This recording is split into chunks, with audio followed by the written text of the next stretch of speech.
y a une pensée que j'avais envie de transmettre ce matin. C'est une pensée que j'ai envie de transmettre au corps du Christ depuis longtemps. Une pensée qui est sur mon cœur, qui s'est réveillée de plus en plus aussi ces dernières semaines, que j'avais envie de pouvoir parler ce matin. Cette pensée, elle se trouve en fait dans le livre de Matthieu, au chapitre 28, verset 20. Si vous avez vos Bibles ou smartphones, vous pouvez ouvrir. On connaît, je pense que la majorité d'entre vous, vous connaissez ce verset, le dernier verset en fait de Matthieu 28, enfin de l'évangile de Matthieu, qui est la mission que Dieu nous donne. Alors moi, j'ai décidé de me focaliser vraiment sur le dernier verset de cet évangile. Et je vais vous lire, alors que tout le monde rentre. « Enseignez-leur à observer tout ce que je vous ai prescrit. Et voici, je suis avec vous tous les jours jusqu'à la fin du monde. » Et le titre de mon message ce matin, c'est « Tu es toujours connecté à Dieu ». Et j'ai envie qu'à la fin de mes 15 minutes, en fait, vous puissiez vraiment avoir cette conviction que vous êtes toujours connecté à Dieu. Et l'impact que ça peut avoir sur votre vie, sur vos actes, sur vos pensées, etc., de savoir que vous êtes toujours connecté à Dieu. Jésus nous promet, dans ce passage-là de Matthieu 28, et je vais vraiment aller là-dessus, il nous promet qu'il sera toujours avec nous. Alors je vais paraphraser un peu ce texte, ce verset de Matthieu 28, de « Je suis toujours avec vous jusqu'à la fin du monde ». En d'autres termes, Jésus dit « Je suis avec vous, moi le Fils éternel de Dieu, moi qui ai les anges à mes ordres, qui fait trembler les démons par mon froncement de sourcils, moi qui ai reçu toute puissance dans les cieux et sur la terre, moi qui fais cesser les orages, moi qui fais voir les aveugles, moi qui fais marcher les boiteux, moi qui ressuscite les morts par la puissance de ma bouche. Je suis tous les jours avec vous. Je suis toujours avec vous. Je suis toujours avec vous. C'est pas « je serai toujours avec vous », c'est « je suis tous les jours avec vous ». Chaque instant de votre vie, je suis avec vous. Je suis avec vous à chaque fois que vous vous mettez en avant pour l'accomplissement de la mission que je vous ai donnée. Je suis avec vous à chaque moment. Et j'ai envie qu'on puisse parler un peu de ça, de « je suis avec vous ». Notre vie, je trouve extraordinaire parce que notre vie, en fait, elle est marquée de toute éternité, en fait, par sa présence. À chaque instant, elle était marquée depuis la fondation du monde jusqu'à toute l'éternité. Notre vie est marquée par sa présence. Et moi, je vis avec la conviction aujourd'hui, c'est une pensée qui a grandi en moi ces dernières années, à travers aussi, je pense aussi, ma formation, quand je suis allé aux États-Unis, à travers ma vie avec Dieu, cette conviction que je suis toujours connecté à Dieu. La promesse de Jésus, c'est « je suis avec vous ». Donc j'ai la conviction que Jésus est avec moi, et donc que je suis avec Jésus, et que je suis toujours connecté à Dieu.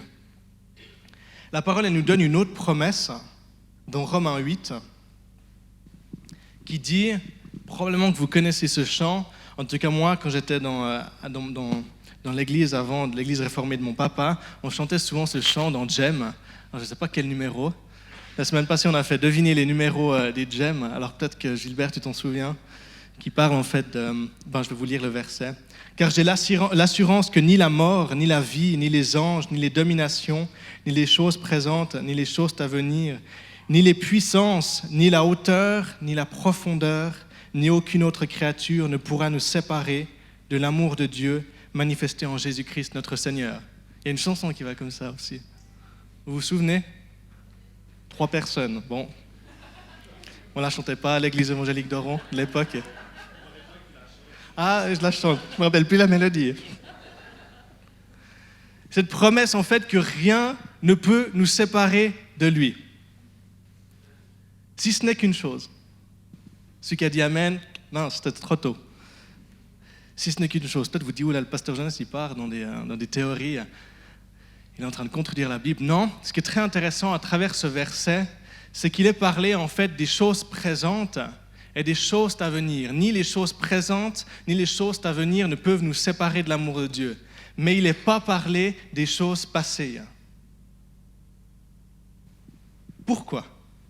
Je trouve génial qu'on ait aussi les baptêmes aujourd'hui, parce que les choses passées, à travers les eaux du baptême, toute chose est devenue nouvelle.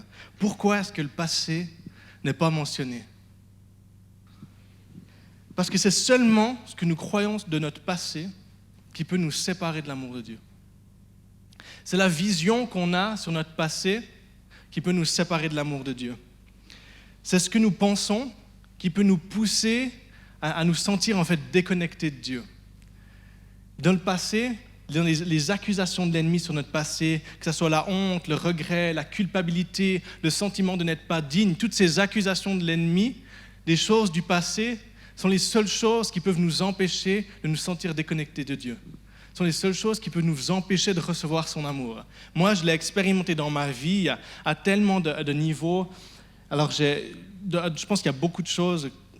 On a tous vécu, je pense, certaines choses aussi qui nous ont influencés, qui nous ont aussi des fois blessés. Et moi, je me rappelle de certaines expériences dans ma vie qui ont amené un sentiment d'abandon, une peur de l'abandon profonde dans ma vie, que j'ai dû régler, que j'ai dû travailler, que j'ai demandé la prière vraiment à Dieu, mais j'ai remarqué que c'est cette peur de l'abandon du passé qui me faisait en fait, qui m'empêchait de recevoir l'amour de Dieu aujourd'hui.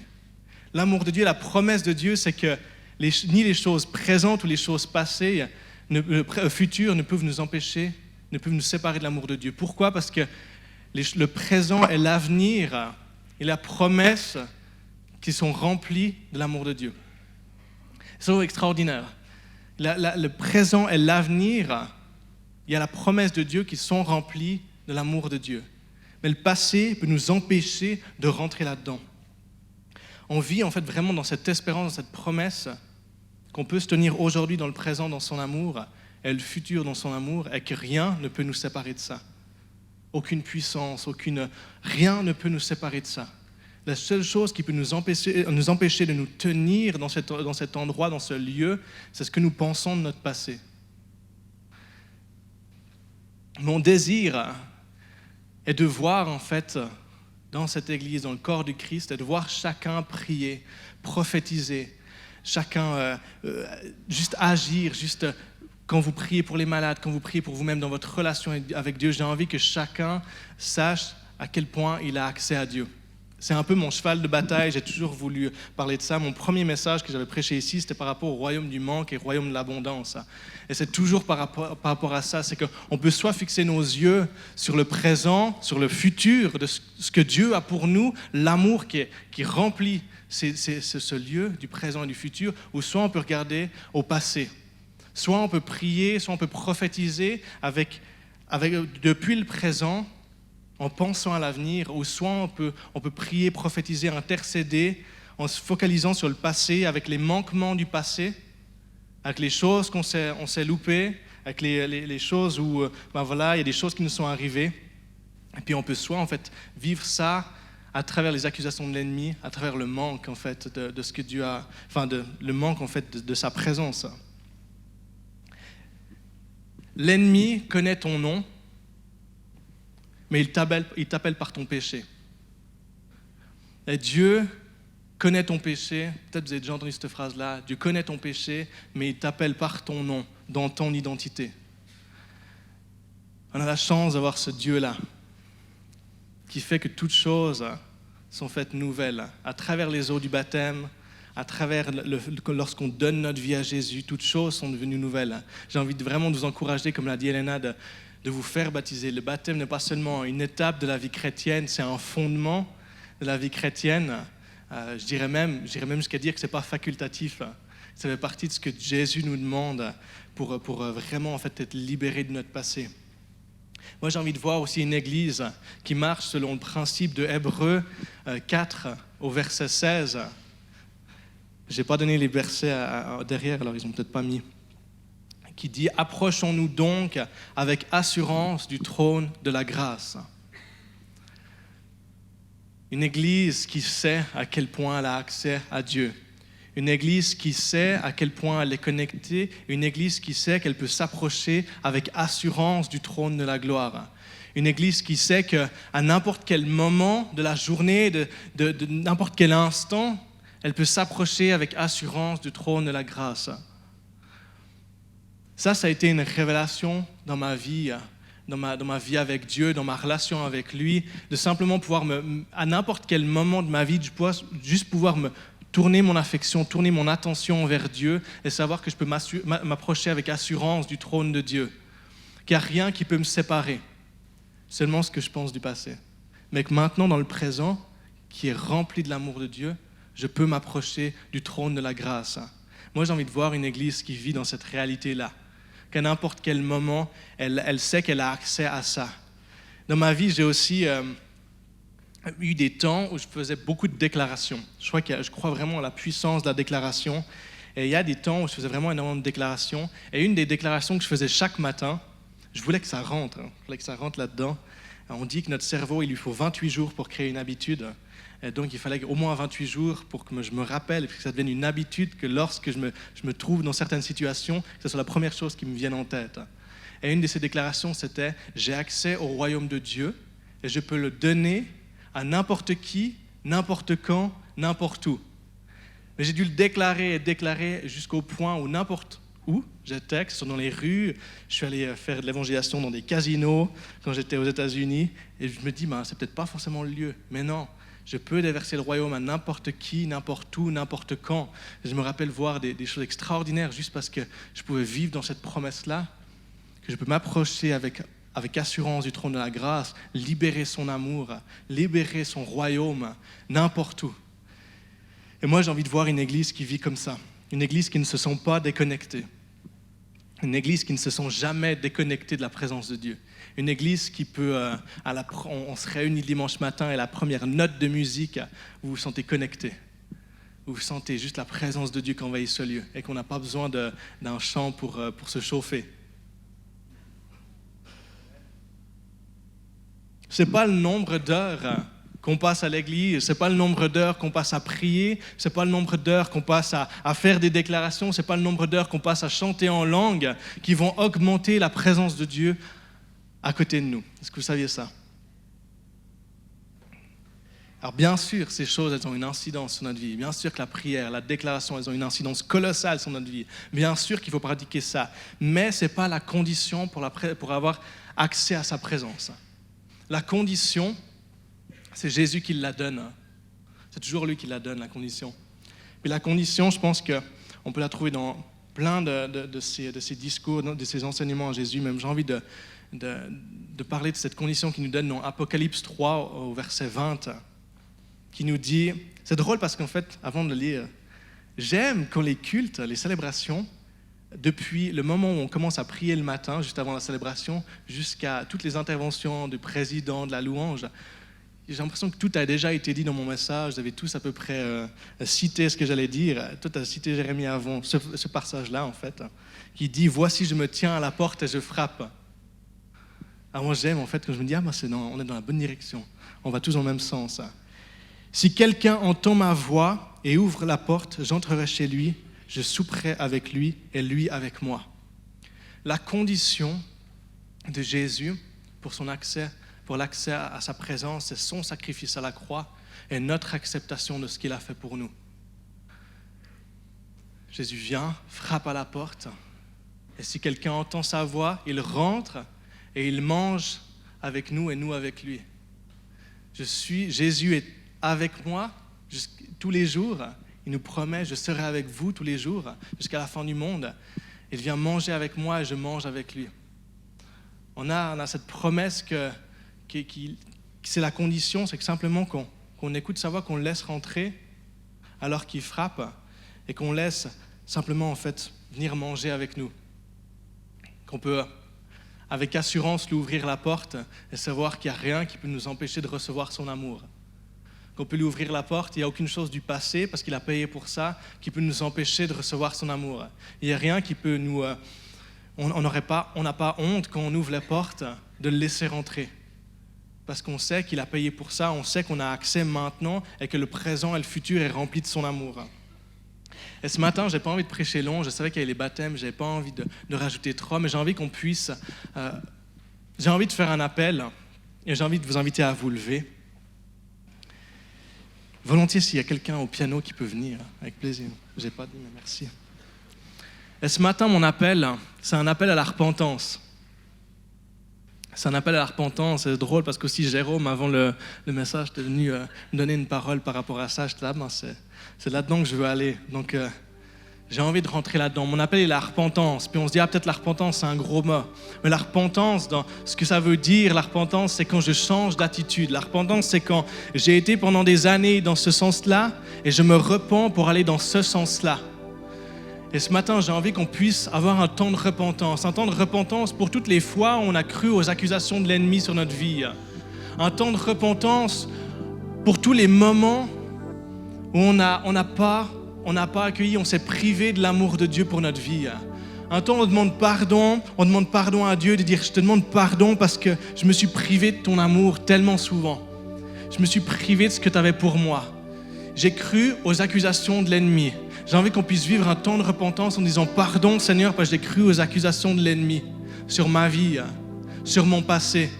Et que ça m'a empêché dans le présent de vivre ton amour. » Qu'on puisse se repentir. Je crois que ça fait partie vraiment de notre vie de sanctification, de pouvoir toujours renouveler notre intelligence, renouveler ce que l'on croit, renouveler ce que l'on croit sur lui, sur nous-mêmes. J'ai envie ce matin qu'on puisse prendre un temps de repentance, que chacun puisse dire pardon Seigneur. Je pense qu'il y a de toute façon il y a des mensonges qui vont venir à vos esprits. Je sentais vraiment le Saint-Esprit qui disait, ce matin je révèle aussi des mensonges que vous avez crus.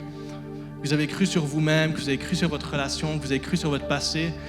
Il vient montrer ces mensonges, puis il vient montrer la liberté, il vient montrer la vérité. J'ai envie qu'on puisse se repentir et dire pardon Seigneur de ne pas avoir vécu ton amour à chaque instant de ma vie, à chaque instant de mes jours. Pardon d'avoir cru aux accusations de l'ennemi. Et avant ça, j'ai envie de faire un appel pour ceux qui ont peut-être besoin d'ouvrir la porte à ce Jésus, comme il l'a dit dans Apocalypse, alors qu'il frappe à la porte et qu'on entend sa voix. C'est un appel pour ceux qui ont besoin de lui ouvrir la porte pour qu'il vienne manger avec vous et vous avec lui. Et c'est un appel pour tous ceux, voilà, peut-être vous êtes ici, peut-être tu es ici ce matin et c'est la première fois que tu entends sa voix, c'est la première fois que tu l'entends frapper, c'est la première fois que tu entends sa voix t'appeler par ton nom. Et je ressens vraiment cet appel à dire, est-ce que tu veux le laisser rentrer? Est-ce que tu veux manger avec lui et lui avec toi? Est-ce que tu veux mettre ta vie en ordre? Est-ce que tu veux renoncer aux accusations de l'ennemi sur ton passé et accepter pleinement son amour pour ton présent et ton avenir? Et si tu as ce matin et tu as envie de faire ce pas, de dire, ok Jésus, moi j'ai envie de te laisser rentrer, j'ai envie de te donner ma vie complètement, j'ai envie que tu puisses saturer de mes journées de ta présence, de ton amour, j'ai envie que tu puisses changer le cours de mon histoire. Je t'invite simplement à lever la main et puis après on va prier ensemble.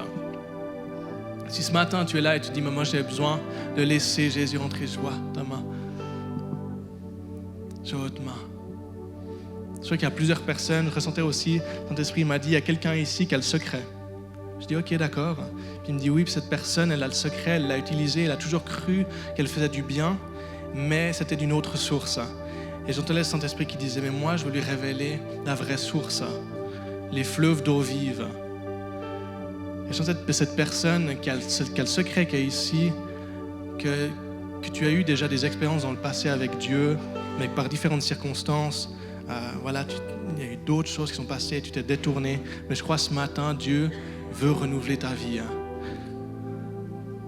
Est-ce qu'il y a d'autres personnes qui ont besoin de faire ce pas, ce choix, de dire, moi, je veux te laisser ma vie, moi je veux t'ouvrir la porte, moi je veux écouter ta voix, je veux manger avec toi et toi avec moi. Après on va prier ensemble. Amen. J'ai envie de prier pour vous. En fait, j'ai envie de prier pour vous. Seigneur, je te remercie. Saint-Esprit, je te remercie parce que tu es là dans ce lieu, parce que tout au long de cette célébration, on a pu sentir ta présence. Et je te remercie pour ces mains qui se sont levées. Je te remercie pour ces personnes qui ont décidé d'ouvrir la porte, t'inviter à venir manger avec eux et eux avec toi. Et je te remercie, Saint-Esprit, parce que tu viens ce matin, tu viens remplir les vies, tu viens toucher les cœurs, tu viens faire toutes choses nouvelles. Merci parce que tu viens vraiment faire de chaque personne qui lève la main, qui décide de tout donner leur vie à Jésus, de faire d'eux des nouvelles créatures. Les choses anciennes sont passées. Et les promesses d'un présent et d'un avenir rempli de ton amour sont là, sont présentes, elles sont vraies. Et je veux déclarer maintenant sur vos vies, prendre autorité maintenant sur toutes les choses qui vous ont liés dans le passé, tout mensonge, prendre autorité et vous dire, vous libérez maintenant dans le nom de Jésus. Et déclarer maintenant une vie nouvelle sur vous, dans le nom de Jésus. Amen. J'ai envie que maintenant on puisse tous juste prendre un temps où, comme je l'ai dit avant, se repentir des choses où on a cru les mensonges sur notre vie. Juste prendre un temps où dire, ok Seigneur, je te demande pardon d'avoir cru aux accusations. D'avoir cru, d'avoir peut-être même des fois déclaré ça sur vous-même en fait. J'entends tellement de gens qui le disent, qui ont même dans les rues, n'importe où, qui disent des choses sur eux-mêmes, qui déclarent des choses sur eux-mêmes, qui sont tellement négatives. J'ai envie qu'on puisse demander pardon à Dieu, se repentir d'avoir cru à ces choses-là, se repentir de s'être privé de son amour. Si vous avez la possibilité de vous mettre sur vos genoux, je vous invite à vous mettre sur vos genoux, puis on va juste prendre un temps, on va dire juste pardon à Dieu pour ça. C'est mon seul appel ce matin. C'est entre vous et Dieu. C'est entre vous et Dieu.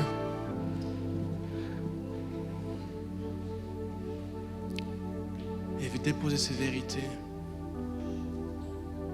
Saint-Esprit, on te demande pardon. Père, on te demande pardon pour toutes les fois où on a cru au mensonge sur nos vies, pour toutes les fois où on s'est privé de ton amour.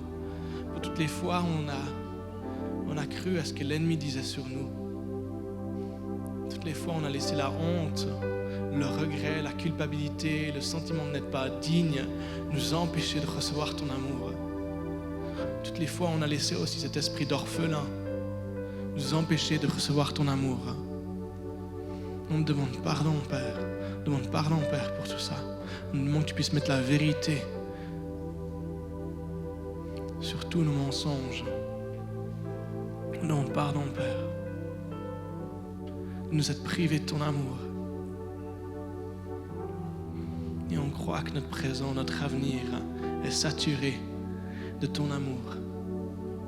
Chaque instant de nos journées, de notre vie est saturé de ton amour. On ne veut plus jamais laisser l'occasion à des circonstances ou à l'ennemi de nous empêcher de recevoir ton amour. Lorsque nous prions, lorsque nous prophétisons, lorsque nous intercédons, lorsque nous sommes simplement en relation avec les autres, on ne veut plus jamais laisser quoi que ce soit nous empêcher d'avoir accès à ton amour.